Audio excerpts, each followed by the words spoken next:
Tonight, I pick a bone with the leaders now loudly opposing the leasing of the 4 state-owned sugar mills.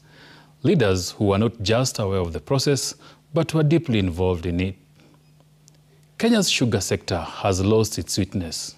For decades, state-owned mills, Sony, Muhoroni, Chemelil and Nzoia, have been choked down by debt, mismanagement, and political interference. Farmers have watched their fortunes rot, while a toxic mix of delayed payments and bribery for harvest have become the norm. Yet, when the Ministry of Agriculture finally pulled the trigger on reforms, announcing last week that Nzoia Sugar would be leased to West Kenya Sugar, Sony Sugar to Busia Sugar Industries, Chemelil Sugar to Kibos Sugar, and Muhoroni Sugar to West Valley Sugar, a familiar chorus erupted. Outrage suddenly from our group of elected leaders. The leaders are now crying foul, denouncing the process as opaque, biased, and unfair. But here is what they're not telling us. This leasing plan did not begin this year. It began in 2018, when then President Uhuru Kenyatta appointed a task force led by then Agriculture CS Peter Munya and then Kakamega Governor Wycliffe Oparanya. It included farmers, millers, and these very politicians. That task force submitted its report in 2020 after 2 years, recommending, among other things, leasing of these 5 state-owned sugar mills to private investors. Fast forward to January of 2024, the government floated an international tender to lease the mills. But before that, in May of 2023, the Ministry of Agriculture met governors and members of parliament from the sugar belts, and they unanimously supported the leasing model. In August of the very year of 2023, the National Treasury submitted a revival and commercialization action plan to Parliament.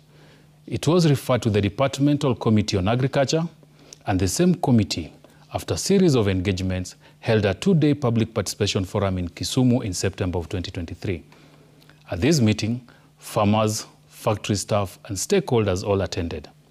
They endorsed the leasing under Public-Private Partnership Act of 2021. Subsequently, Parliament adopted the report, save for one change: the plan to merge Chemelil and Muhoroni factories. So, here's the question. Where were these leaders then? They were in the room. They were at the meetings and they nodded at the plans. Some even issued press statements supporting the reforms. You might want to ask, so why the U-turn? Is it because some lease went to already existing private millers? But then, wasn't the process open? It was not a restricted tender. Or are we simply stalling this process because politically connected farms did not win?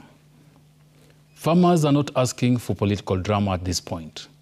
They're asking for only 2 things.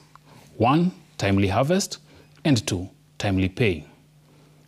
Most of them have danced and literally are in support of this leasing plan because they know the pain of waiting for 22 months to be paid or bribing someone just to harvest their cane.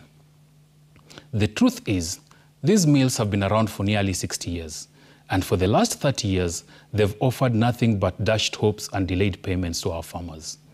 Now, when real reforms are on the table, politicians want to pull the plug, simply to protect their turf, to feed their patronage, and to stay relevant. This is not leadership. It is betrayal to the farmers. To the elected leaders opposing this leasing plan, you are at the table. You help cook this meal. Kenya's sugar sector does not need more gatekeepers. It needs a bold action. Let these factories be leased, let the cane be harvested, and let the farmers finally taste the sweetness of reforms. Because the sugar sector isn't broken, it's been broken into by politicians. And now it's time to take it back to the farmers.